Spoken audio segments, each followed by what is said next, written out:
This is Jasmine with my YouTube channel, Sober and Fabulous.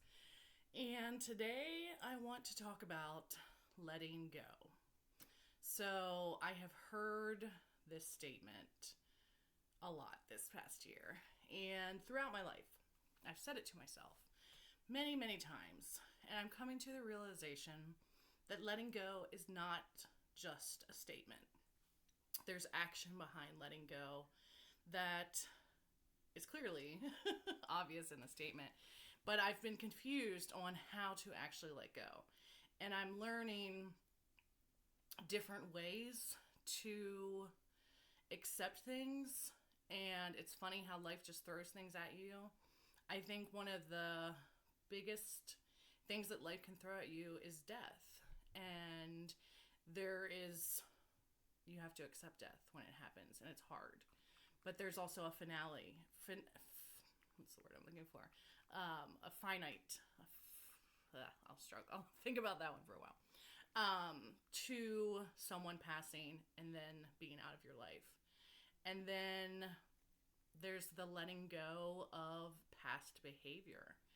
And so that's something that I've really been working on in the past 11 months is that when something happens to me in life that upsets me, that I won't go into a past behavior of using alcohol or drugs to satisfy me when I'm upset or when I think like I'm letting go. Because I remember when I would get upset before, I would think that by me getting drunk, by me having those drinks and having my spiteful thoughts, that was me letting go. And it wasn't at all. If anything, I was just sinking it into my body even more. Letting go is talking about what's bothering you or me. And I've been doing that a lot.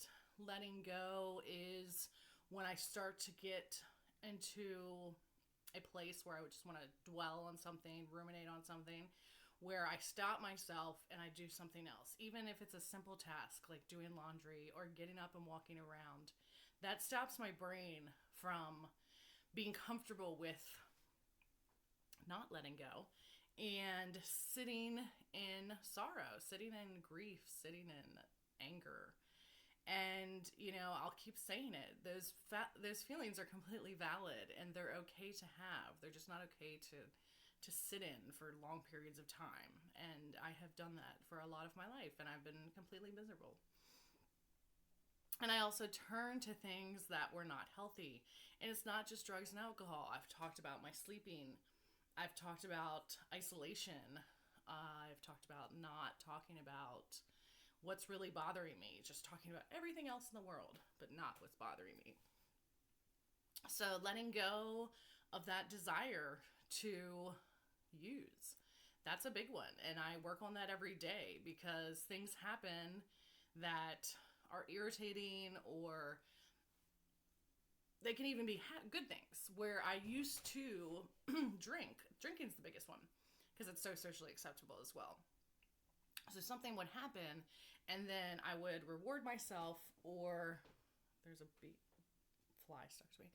I would reward myself, or being upset, I would be like, I'm going to have a drink because I'm so upset. And that was also a reward. So now I think about everything that would happen to me if I drank. And I've also gotten to a place where I realize that I don't enjoy drinking. And I know that's not the same for everyone, but for me it is. So I think about the after result, like even after being drunk. And I don't even want to experience being drunk. I don't want to experience being in a state of not having clarity, that foggy mind. I don't want that anymore. And that has helped me in my letting go process because I think about that. I think about everything that happens when I use. And it's not all fun and games. And at first, especially when I was in rehab, that's what my brain kept telling me. And I think that the chemicals that were still in my body kept reminding me of that. It's like when you break up with someone and you only remember the good times, and then all of a sudden something will trigger a memory of a bad, part of your relationship, and you're like, oh, wait, okay, so it wasn't always good. So there definitely was a relationship with alcohol, with drugs. And I am very good at recognizing the not good times, because there were more not good times than there were good times. And I also just feel so much better. Even with all of the life, throws at you issues that I'm having right now, I feel better because I'm sober. Because I have control over my life. I make the decision to wake up in the morning. I make the decision to get up, to do whatever I want to do, to have coffee, to have breakfast, to reach out to people. I have really been doing that more since I got out of rehab. And that's how I start my day. And that helps me so much, so that when something happens, and it does take me some time, I definitely am not I'm not one to react quickly. And there are good parts of that, because if something comes at me that, like today, I got a text message that I did not like. And rather than immediately respond, I sat there, I looked at it, and I was like, I don't need to respond to this. I am taking the higher road and not responding. So that pause, it gives me that pause. It's also, though, with everything, like when someone passes, it takes me a good 24 to 48 hours to process the loss of, just even the initial knowing, even though I know, it's like the initial, upset feelings, I don't react to it.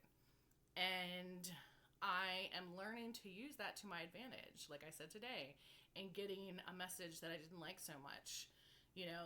A lot of times, I had some really great advice from a friend once, where she said, it's okay when you get a message or an email or someone says something to you that you don't like, and it's via text or email, to respond to it. But then before you hit send, delete it and don't respond at all, because there's more power in the non-response than there is in the response. And sometimes a response is, we feel it's necessary. Is it necessary? I know that my response was not necessary today, and I feel better not doing it, because it also stops me from dwelling on the issue. And I don't want to be in that place anymore. I'm so overthinking and over contemplating, especially, my past. I am just, it still has an impact on me. There are still things that trigger me, and that's where I feel like I am now. It's, how do I behave when people do things to me that trigger me, to remember something that happened to me when I was younger, and to trigger me just into that place of emotion. So that's what I feel like, where I'm coming now, rather than just sitting in, this happened to me and it was bad. It was not good. But at the same time, I'm not there anymore. I'm here. I'm right here, right now. It's May 28th, 2023. It's a beautiful day. Memorial Day weekend. And I'm having a good time. I enjoy my time by myself so much more. And it's not complete isolation. It's that I am by myself and I'm thinking of things that I want to do, thinking of goals that I want to achieve, where I want to go, what I want to do with my life. And I also realize that right now, I don't have to take anyone else into consideration. I am single. I should have done this when I got out of rehab. It didn't happen that way. It's okay. So they say in rehab that you should be single for a year. So I'm giving myself at least that. But there is an exciting feeling in that any decision I make, I'm making for me. I get to make it. It's all about me. And I can do whatever I want. I can go wherever I want. And I don't want to be in a place where I want to run somewhere. If I were to move or to change locations, I want it to be because of some awesome job that happened or something, some reason to do it. Not that I'm running. And I tried that when I was younger. several times, and it worked at first. You know, change of location does actually work to change behaviors. You're immediately not around the people that you were around that could have, you know, contributed to the behavior, because ultimately you're making the choice. You can't, I can't, I'm not the type of person that's like, these people made me do it. That's not the case. Not even my trauma made me decide to drink or use drugs. I made the decision. I liked how it felt. I liked that escape. And that escape is not healthy.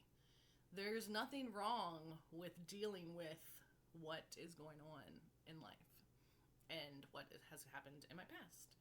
And that's where I am now. And I get to control how I react to things. I am in control. It's so amazing because I've heard all of this for so long, but I never, like I said before, coincided sobriety and my mental health together.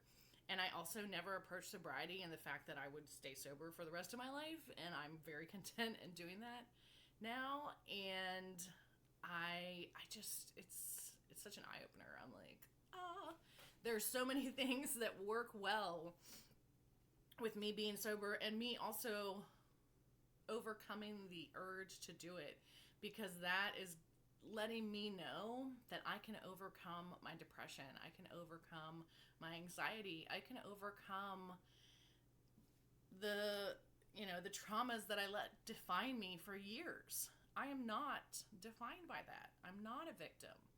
I am a strong and beautiful woman, and I am here to share that message. I hope that anybody that watches this just feels empowered. I hope that you realize there's strength, there's beauty inside of you, and you are the one that can tap into it. And that's the most beautiful part of it. It's incredible.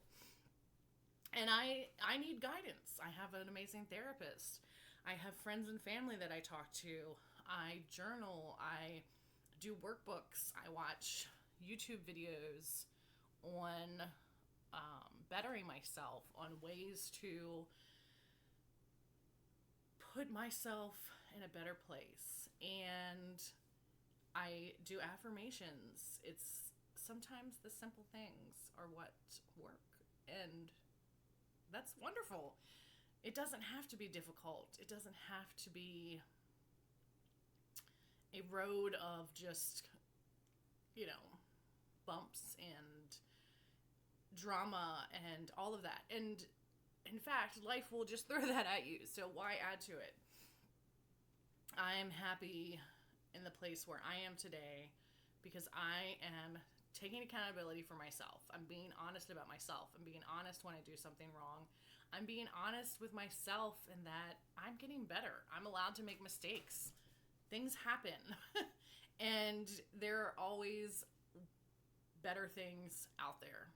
And there are choices that I make every day.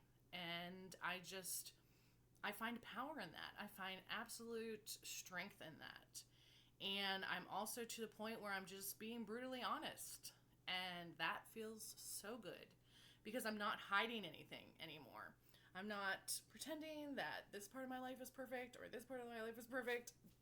It's all out there. And what's perfect right now, and I don't even want to use the word perfect, but what's good right now is me. My mental health is good. My mind is good. And I'm just going to go from there, I'm going to continue to work on myself. I don't feel like this will ever, there's never going to be a finish line when it comes to working on myself. And I don't want there to be. I want to continue to better myself and learn and experience things and meet new people, like-minded people. I have always been open-minded, and I enjoy being open-minded. I've always been insightful, and I enjoy being insightful. I really love who I am. And I'm also realizing, and I made myself do this last night, was I listed all of my qualities that I love about me. And I will be honest with you, it was in rehab, I think. I had one of our counselors ask me, what are you proud of? And it was in front of 30 people. And I was just like, I can't answer this question. pass, and he had a conversation with me when I first got there. So he knew some of my background, and he said some of the things that I should be proud about, and I was just too much in a state of still getting to know myself, still remembering who I was. So now, those two things that I just said, being insightful and being open-minded, are two things that I absolutely love about myself. I'm confident. I am comfortable with who I am, and I feel like that energy moves out from me. I've always been told I have a very calming presence, and I like that. I prefer that about me. And I think part of that is because I don't react so quickly to things. I'm very adaptable. And, I started to think about things, qualities that people have told me and qualities that I know that I have.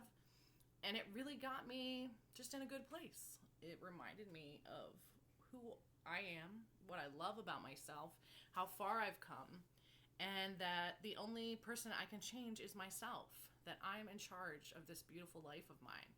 And that is such a great feeling. It truly is. And I can't help, again, but reflect on myself this time last year. It was not a good place. This is getting very close to when I went to rehab. And I'm coming up on my 1-year anniversary of being sober. That feels absolutely amazing. And some of my friends are that I made in rehab, and I'm so proud of them. I'm so excited for them. I'm excited for all of us, because every day that we choose to be sober is another fabulous day. Sober and fabulous. Here in our lives. And that's just, there's such strength in that. There's such beauty in it. And I am going to continue to work on myself and to share just, things that I do, like the lists I love to make. Lists do help. You might not, and you can do them mentally. You don't have to write down. I do sometimes like to write down. Like yesterday I talked about writing down, who do I want to become? And that question is still very much in my mind, and it's something that I continue to think about. And it's not like every moment of every day I'm thinking about it. Things happen, but it's there. It's an important question for me to have.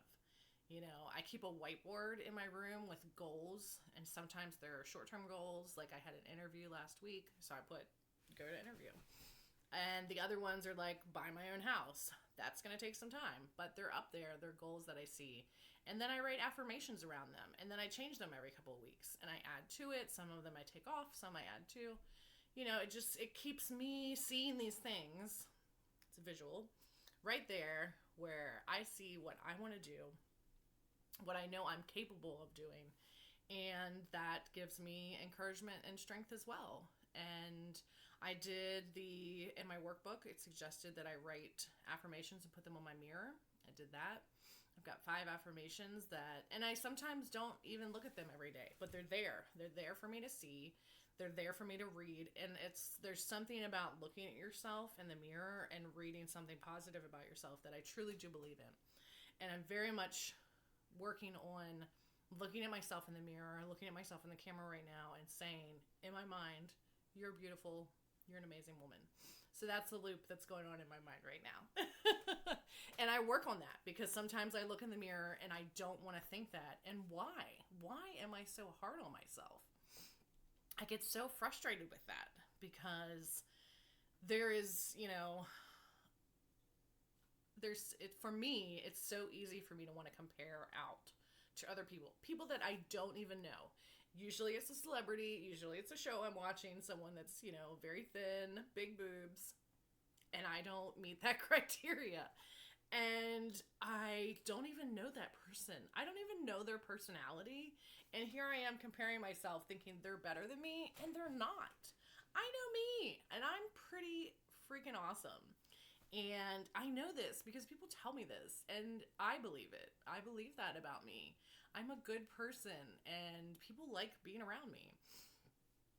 So why am I comparing myself to this individual that I do not know?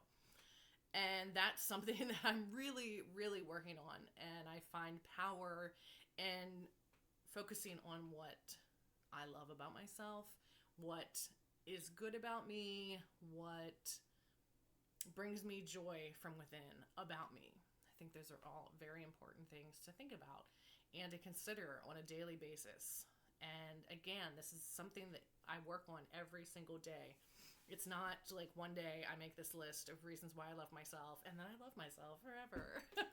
I wish it were that simple. And at the same time, do I? I think it's healthy to remind myself every single day why I love myself. So, on that note, I'm going to finish. If you are feeling like you need to talk to someone, you need a therapist, please, please reach out to friends and family. If you know someone that's in therapy, they probably have the best insight and ability to help you. Because I know it can be frustrating finding a mental health therapist or facilitator, especially if you're so depressed that you don't even want to pick up your phone. So ask for help. And if you feel like you need help with drugs or alcohol, I encourage you to go to rehab. It has to be something that you want to do. I can't make you, your family can't make you, but I really hope that if you are struggling with that, that you do reach out for help, because there are amazing facilities out there. And I wish you a wonderful day, and I'll talk to you soon. Bye.